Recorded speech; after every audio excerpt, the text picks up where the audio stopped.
began this exercise in 2017. It was highly published.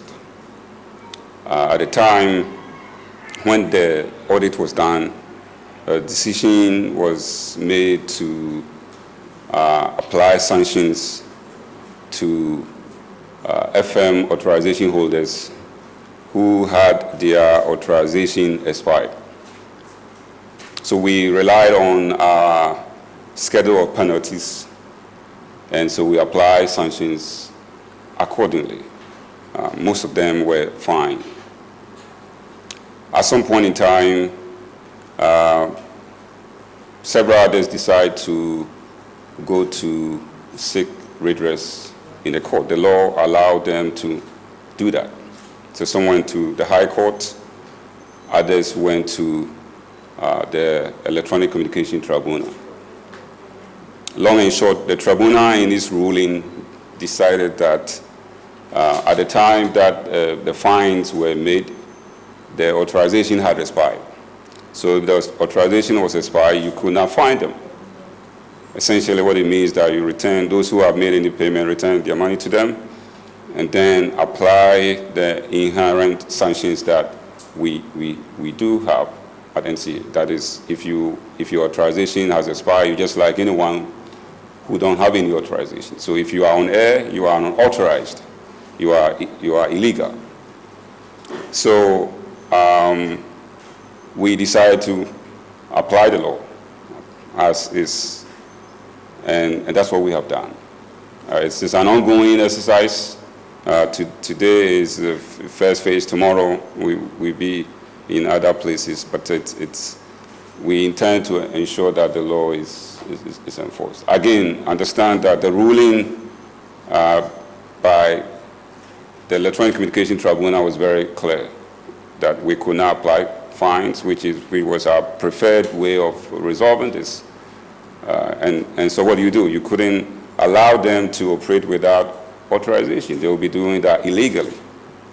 And so that's the decision the authority made. And as I said, we will continue. It's an ongoing exercise. We hopefully within, hopefully by the end of the month, we should be done.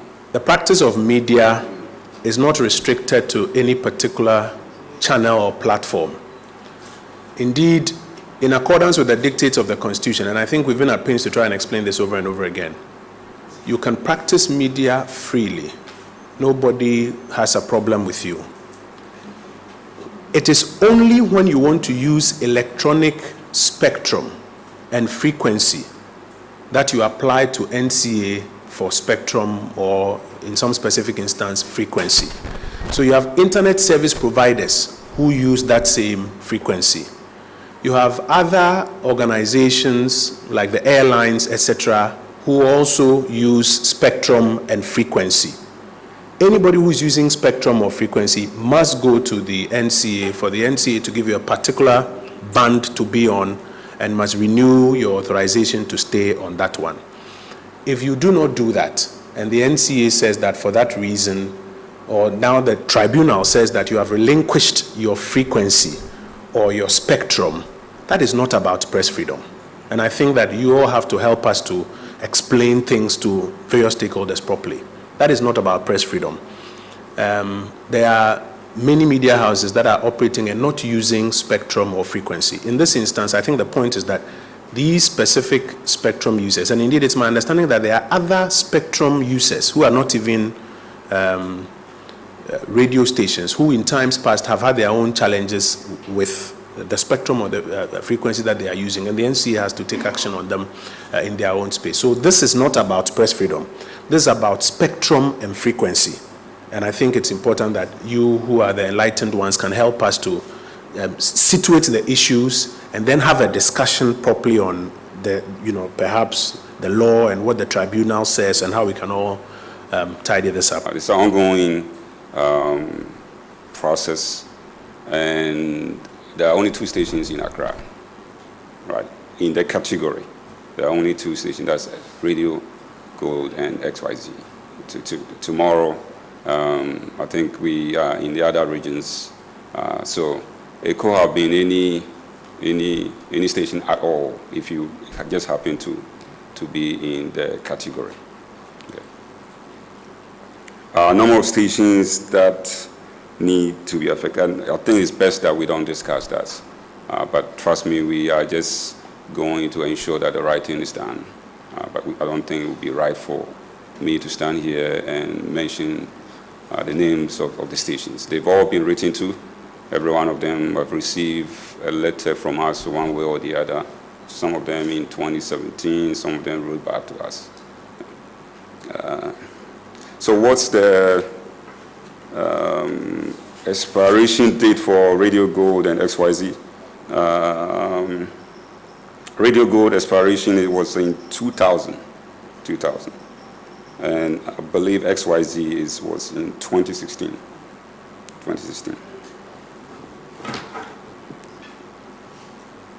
So what's the process to go through to be on air? Well, to be on air, you have to have an authorized, have the authorization to be on air. What does it mean? It means that you just like anyone who want to apply, right? The process is very well laid down. If they've had authorization before, I'm sure they are aware. If anyone has any problem in understanding the process, we are willing to help them do that. But it is a laid down process. You apply, you fill a form, there's a technical committee review, there is a board review, there's a whole suite of steps that have to be done. Okay.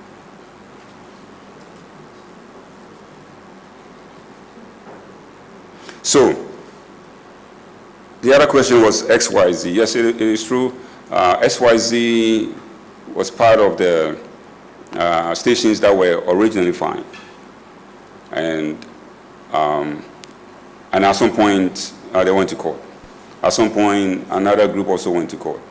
So as authority, you could not make a decision until the court process come to an end.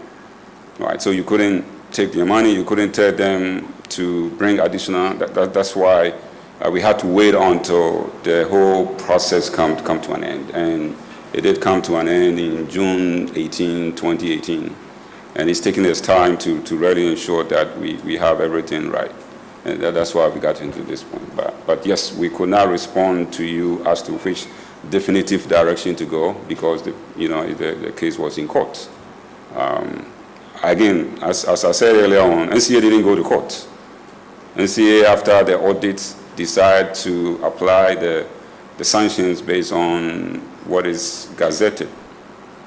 But stations did not think that we were doing the right thing, and the law allowed them to go to court, and that's what they did. And the court, as in the tribunal, made a decision. And we just have to abide by the decision of the tribunal. Why now for Radio Gold? If you recall, in 2017, when we applied the sanctions, some stations were actually asked to go off the air. Some were fined, asked to pay some amount of money. Some stations went off the air. Muntie, for example, went off the air when they were asked to do that. Radio Gold were in the category of stations that were fined. And they decided to go to court. Instead of paying the fine, they went to court, and the court made a decision. And that's where we are. Can they reapply? Sure. I think if you look at the press release that we sent out today, we indicated that anyone that is closed down can reapply. But of course, you are part of the many applications that we have. As the Honorable Minister said, Spectrum is a finite resource, especially when we get into the FM. It's a finite resource. In Ghana here, the frequency range that is assigned for use is from 87.5 to 108.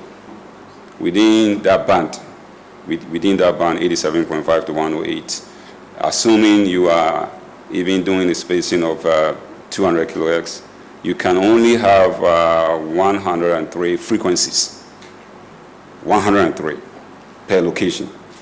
And assuming you decide that you are giving each frequency holder 45 kilometers, right? And assuming that you decide to apply all 103 here in Accra, what it means that if you are somewhere in Suhum, you are in Kofodia, you are in several places, you cannot even have FM. It's a finite resource, right?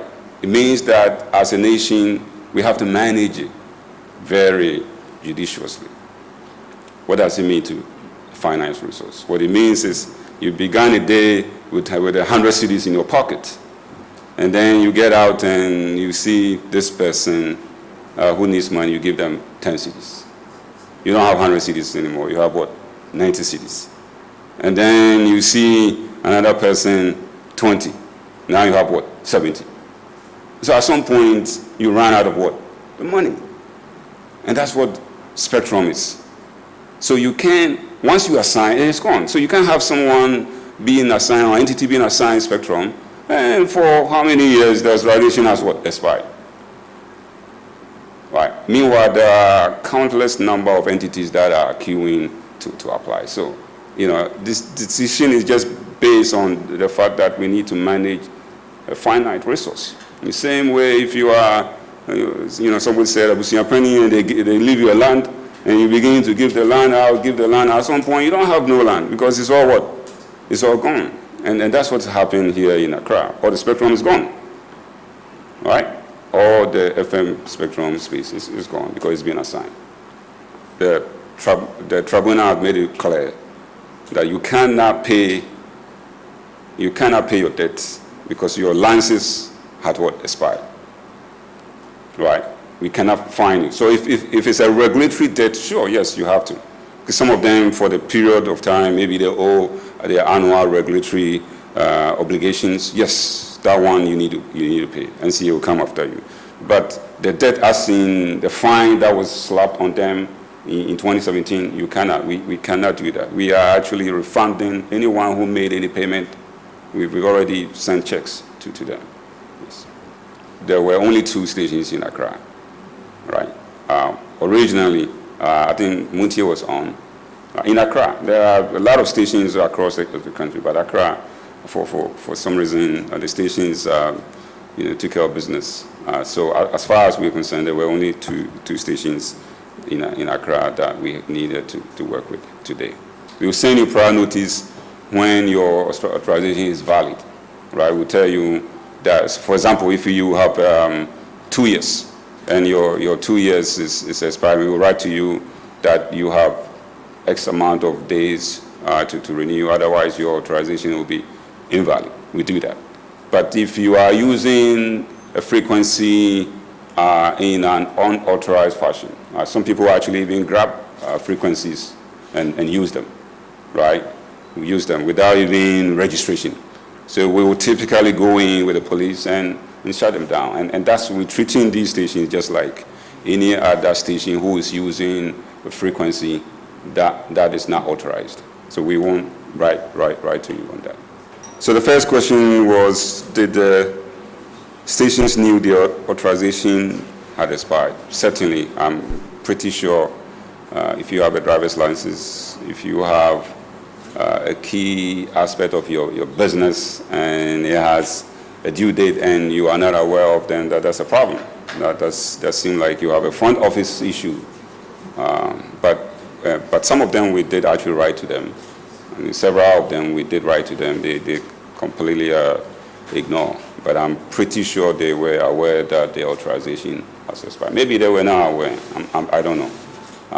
What I do know is when we did the audit, we found several stations that were operating illegally with an expired authorization. We have a standard operating procedure for shutting down illegal stations. Right? And what is an illegal station? An illegal station is any station that is operating with an authorization that is not assigned by NCA or that has expired. So I think the last time we were here, NCA were here, we gave an overview of some of the things we've done, and we've actually invested in broadcast monitoring equipment that allow us to enforce regulatory compliance. So before, we will have to do a drive through with our van to see which spectrum is there. Today we have in our facility and the media, we invite you can come to NCA and we'll take you through. We have invested in equipment solution that allow us proactive monitoring of the airwaves. So if you grab a spectrum today, right now, trust me, we will find you in a minute. And when we do find you, we will not write to you. We will not come to you and no, we come in with a standard, a set of police just to provide us escort. It's not a big deal. That's what we do all across the country. So when you get the authorization, it's valid for 5 years. And it is very explicit in the authorization. So today being May 9th, right? If you were to receive an authorization to operate an FM station, it will be valid for 5 years. So you will know. But trust me, if you are running a business and the core of your business is what? The frequency. How would you not know that it's going to expire in 5 years? How would you not know? I mean, it's right. So yes, they should know. But the onus is now on NCA to know if they knew or not. But I'm pretty sure anyone who have received authorization knows that within 5 years.